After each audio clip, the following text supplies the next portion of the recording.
Okay, continuing our U.S. State Battle Royale, or U.S. Regions Battle Royale. We currently have 3 regions left. We have the Southwest, which is taking over much of the West. We have the Midwest, which is taking over much of the center of the country. And the Northeast, which is taking over basically the entire Atlantic coast. We also have the Republic of Florida, which is a Northeast aligned state. So, knowing that the Midwest is surrounded, the future doesn't look so great. In fact, the Northeast and Southwest form an alliance to hope to take out the Midwest, as the Midwest is the most powerful of all these. I mean, they control Southern California, the entire Rust Belt. Like, it's very powerful. So, to start off their attempt to take over the Midwest, Southern California, which has seen relative peace, now gets taken over as they're surrounded. Meanwhile, the Midwest part of Georgia and Florida are both taken over by the Northeast. So the Midwest, it's not looking so great as they have to fight a war on 2 fronts. Also, the Northeast hopes to connect with the Southwest for like transportation and stuff. So they quickly launch into Mobile and southern Mississippi, and they take it, meeting up the 2 fronts. Then the Northeast takes Alabama and Mississippi. So the Northeast comes to an agreement with the Southwest. The Northeast gets everything east of the Mississippi, while the Southwest gets everything west of the Mississippi. This helps there to be no fighting between the 2 powers. This part of Idaho is taken by Green, as well as Montana and Wyoming are both taken.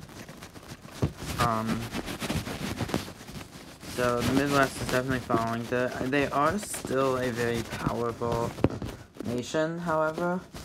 So they actually make a counteroffensive, and they take this part of West Virginia, as well as Pittsburgh and western Pennsylvania.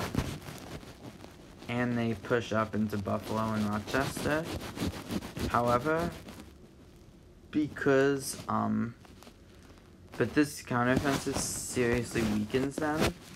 The Northeast takes defensive lines, however, now, and pushes back into West Virginia, as it is easiest for me to draw. And then they, oh my god, you know, okay. Then from there, they push into Kentucky and Tennessee, or both fall. Because most of their forces over here were at this attack, not over here, they are able to defend here and actually take back Wyoming. They don't take Montana, by the way. They just take Wyoming, as Cheyenne is very close to this border, so city falls pretty easily.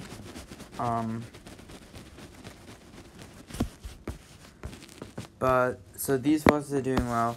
These forces, however, a major offensive is sent into Ohio. Forces from West Virginia and Kentucky cut off this Pennsylvania area, and then this, which is a very powerful area, all fall.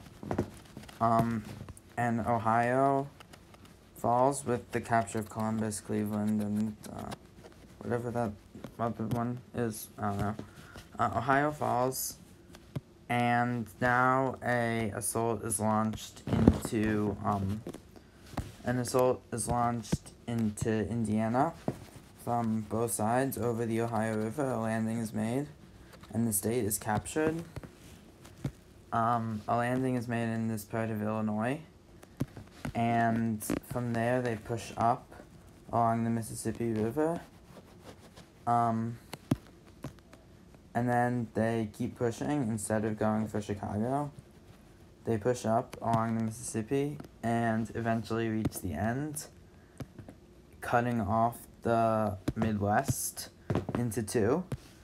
The Midwest, however, does manage to break this siege right here, but this is only temporary, knowing that many of their people will soon be trapped and their soldiers, a ton escape before this is closed off again by the Northeast, and Chicago then falls, and so there's this entire area. However, many of the troops were able to evacuate, and the Midwest, so both of these are actually like two of the best regions. By the way, both of these are actually, I say, two of the best regions to live in. The Northeast is a very wealthy area. Same with the Southwest. So neither side really wants to, it's not like one side is better than the other. However, but the Southwest eventually pushes into Arkansas and Oklahoma, crossing the Red River.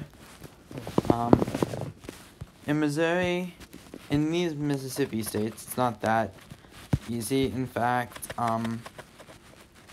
they are able to take much of this. However, St. Louis is put under siege, and they're unable to take it. However, they leave their border with the blue team open because they're aware of their agreement to split it. But the blue team disobeys this and takes the St. Louis area. So now they've crossed the Mississippi. And then the rest of this area just surrenders. They actually become a puppet state of the Southwest and not part of the Southwest. So the Southwest, which was once the tiniest region, is now the most powerful. There's a puppet state. By the way, it's not fully part of it. There aren't green team troops in there. However, the government is not fully independent. In St. Louis, after the West is taken out, the Southwest demands that they let go of St. Louis. However, the Northeast pulls a Stalin and decides that they don't feel like leaving, and they're just kind of going to keep their forces there, kind of like what Stalin did in Eastern Europe and Central Europe. So they launch an assault into St. Louis. Most of the city's put under siege, and at the Battle of Gateway Arch, most of the troops do surrender, as there's a rather tiny force. And now the alliance between the two is broken, and we basically have an East-West civil war on our hands. So, first of all, the blue team wants to take control of the entire Mississippi area. So, the green team, to hopefully, set the thing, and to do this, they'd have to take Baton Rouge, which they do. And then New Orleans isn't quite taken. However, as New Orleans is, if I'm correct, on the western side of the Mississippi, but even if it's not, now the entire Mississippi is split. This is split along the Mississippi. I guess over here it's not, but that's it. And that's where I'm going to leave out this video. We have 4 nations left. We have the Republic of Florida.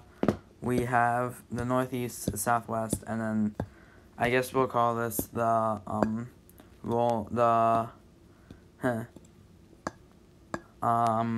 Flat Republic. Yeah. Actually, no, because it is Colorado. We'll call this the Pink Republic, and it's a puppet state of the Southwest. And that's, well,